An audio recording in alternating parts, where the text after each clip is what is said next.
Hello বন্ধুরা, কেমন আছো সবাই? আশা করি খুব ভালো আছো, আমিও খুব ভালো আছি। তো দেখো, দুর্গাপুজো তো শেষ হয়ে গেছে। আসলে বাঙালিদের আসল ইমোশন হচ্ছে দুর্গাপুজো, বাট আমাদের কাছে সেটা না। আমাদের কাছে আসল ইমোশন মানে হচ্ছে জগদ্ধাত্রী পুজো।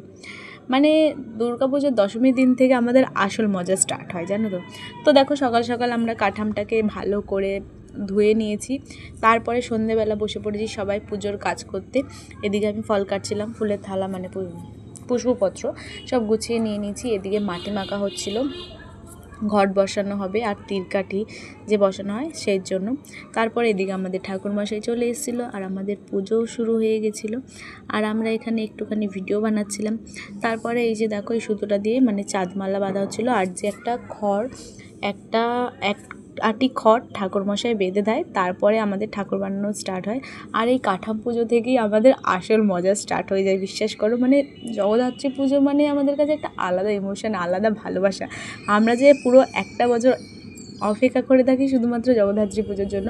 আচ্ছা, তোমাদের বাড়ির ওখানে কাদের কাদের বাড়ির কাছে জগদ্ধাত্রী পুজো হয় অবশ্যই জানাবে। দুর্গাপুজো তো একটা আনন্দ আছে, বাট জগদ্ধাত্রী পুজো আমাদের হচ্ছে এক্সট্রা আনন্দ। এই মজাটা জাস্ট তোমাদেরকে বলে বোঝাতে পারবো না আমরা। তো যাই হোক, মায়ের পুজো হয়ে গেল।